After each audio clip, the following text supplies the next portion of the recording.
Donald Trump and his accomplices are conducting an attack not only on democracy, but on society. This is manifested in their executive usurpation, aka creeping coup, which is seizing all the powers of the government and concentrating them in the personal will of the president. It involves the elimination of all bases of opposition, not only in the agencies of government, but in civil society, including universities, trade unions, and media. It is revealed in stormtrooper violence, with unidentified armed masked men invading communities and workplaces and seizing people with no legal justification. And it is seen in government actions that punish opponents and provide billions of dollars of benefits to supporters. A movement-based opposition to the MAGA assault on society is growing. It is developing in the electoral system, as illustrated by the rise of Zoran Mamdani.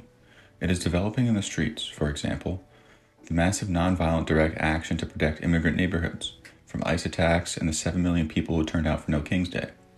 This opposition, if it continues to grow, may undermine MAGA power and ultimately remove Trump and associates from office.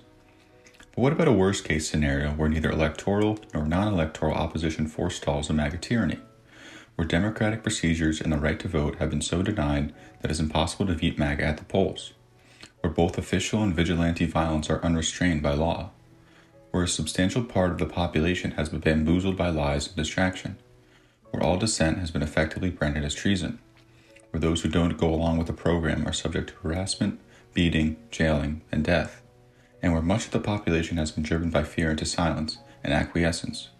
How is it possible to resist a MAGA juggernaut under such conditions? Tyrannical regimes from Serbia to the Philippines to Brazil and many other places have been brought down by people power, large-scale nonviolent direct action that made society ungovernable and led to regime change. While the U.S. has a tradition of social and labor movements using mass action and local general strikes, it does not have a tradition of using people power for the defense of democracy. However, in other countries where democratic institutions have been so weakened or eliminated that they are unable to halt tyranny, such methods have emerged and have been used effectively. They go by such names as nonviolent uprisings, people power, general strikes, political strikes, and, as we will call them here, social strikes. Social strike is a broad term that encompasses a wide range of activities that use the withdrawal of cooperation and mass disruption to affect governments and social structures. In many countries where democratic institutions have been so weakened or eliminated that they are unable to disempower to tyranny, such methods have been used effectively.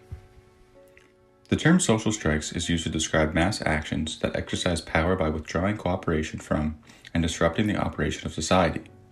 The goal of a social strike is to affect not just the immediate employer, but a political regime or social structure. Such forms of mass direct action provide a possible alternative when institutional means of action prove ineffective. In all their varied forms, they are based on Gandhi's fundamental perception that even the most powerful cannot rule without the cooperation of the ruled.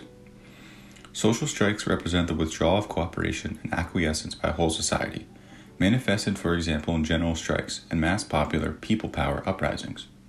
This report draws on the history of social strikes in the U.S. and around the world to illuminate the problems and possibilities of using social strikes as a way to overcome the emerging MAGA tyranny. It is based on the premise that the power of the powerful ultimately depends on the acquiescence and cooperation of those they rule. Social strikes have been one way that people have developed the power to withdraw that cooperation. A social strike to make the U.S. a democracy will depend on the courage, wisdom, and vision of millions of people.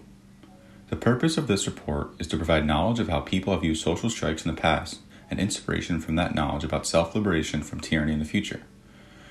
Chapter 1, How People Power Has Defended Authoritarian Regimes Around the World, presents examples of social strikes that have defeated dictators or coups in other countries.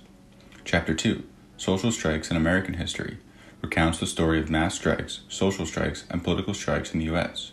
Chapter 3, Social Strikes vs. MAGA Tyranny, describes how social strikes might serve as a means for removing Trump from office and establishing government of the people, by the people, and for the people. Chapter 4, Laying the Groundwork for Social Strikes, tells what we can start doing right now to make social strikes against authoritarian rule more likely and more likely to succeed. Chapter 5, Timelines, describes how social strikes are likely to unfold. Chapter 6, Organization, describes various ways that social strikes have been organized. Chapter 7, Goals, explores the process by which social strikes develop common objectives. Chapter 8, Tactics, reviews the ways social strikes select and use their means of action. Chapter 9, Endgames explores what is necessary to bring a social strike to a successful conclusion. There are no guarantees about either occurrence or the success of future social strikes, but they are more likely to happen and to succeed if they are informed by reflection on the history of social strikes in the past.